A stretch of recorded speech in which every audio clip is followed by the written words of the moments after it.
السلام علیکم ورحمۃ اللہ وبرکاتہ۔ حضرت مولانا مفتی سید علی سلطان صاحب دامت برکاتہ آن لائن تعلیم کے متعلق اپنی رائے پیش کر رہے ہیں۔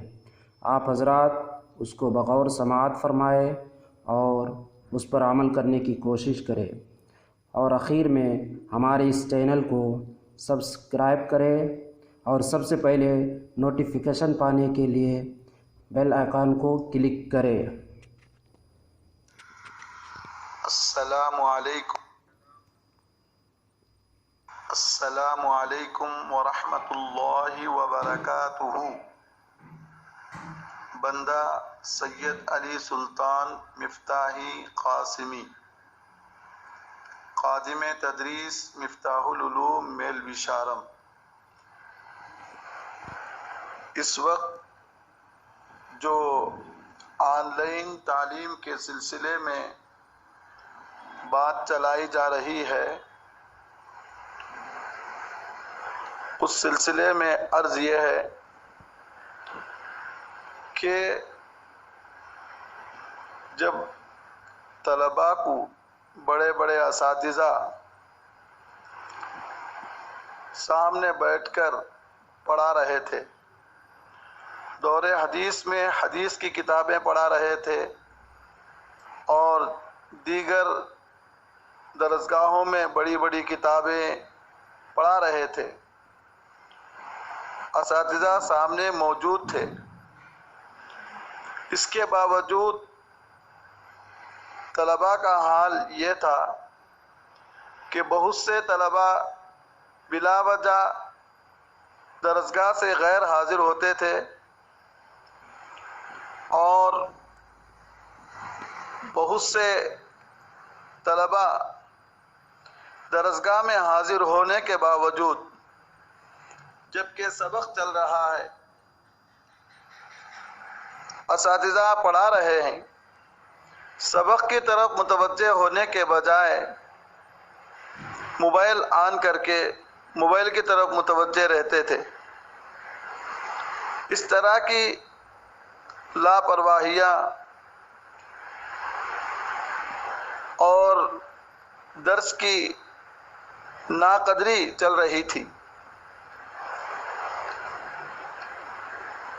ایسے وقت میں کیا ان طلباء سے یہ امید لگائی جا سکتی ہے کہ یہ طلباء آن لائن سے پڑھ لیں گے؟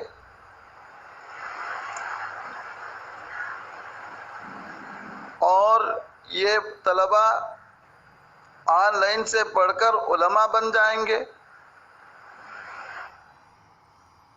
دوسری بات یہ ہے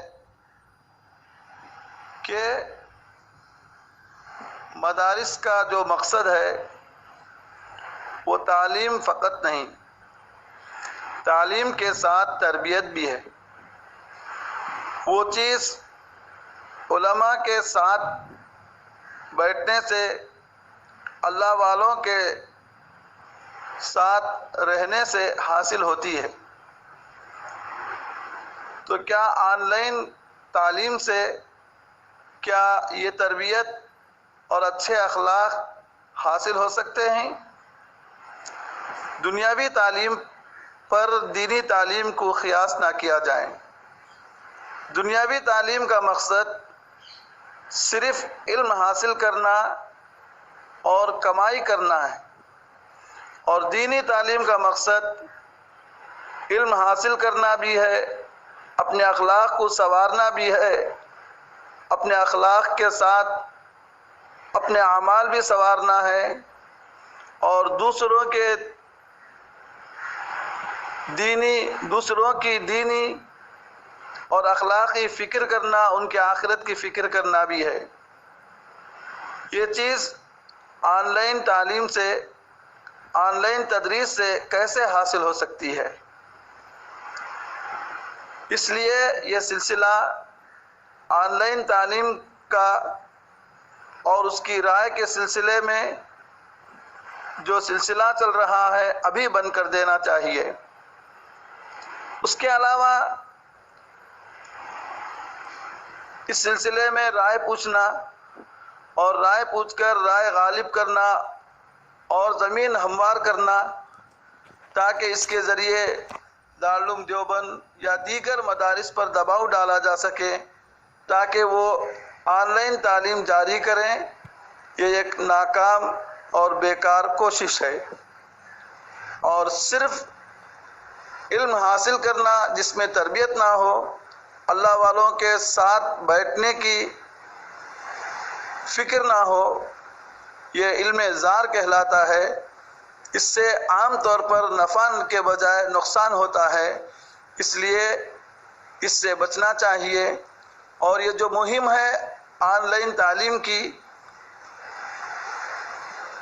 یہ مناسب نہیں ہے، مفید نہیں ہے، بلکہ ضار ہے، اس سے بچنا چاہیے۔ فقط السلام۔ اس کے علاوہ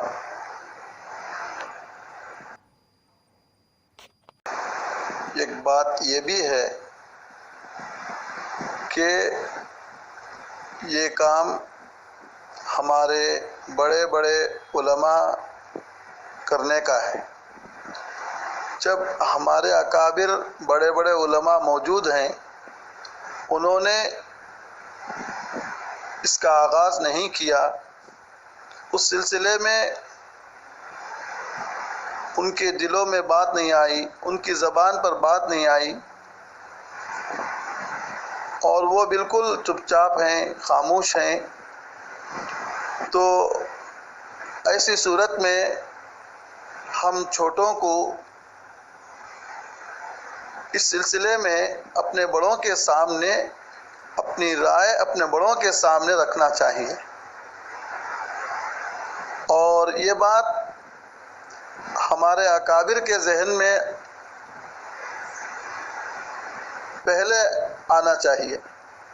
جب ان کے ذہنوں میں یہ بات نہیں آئی، ان کی زبانوں پر یہ بات نہیں آئی، تو ایسی صورت میں ہم چھوٹوں کے لیے مناسب نہیں ہے کہ اس طرح کی باتیں چلائیں، اس سلسلے میں رائے پوچھیں، یہ ٹھیک نہیں ہے۔ اکابر موجود ہیں، ہمارے بڑے موجود ہیں، انشاءاللہ وہ اس سلسلے میں فکر کریں گے۔ وہ امت کے رہبر ہیں اور امت پر مشفق ہیں، شفقت کرنے والے ہیں، اور ان کے دلوں میں امت کے لیے بہت چاہت ہے، محبت ہے۔ وہ انشاءاللہ اس سلسلے میں فکر کریں گے۔ السلام علیکم۔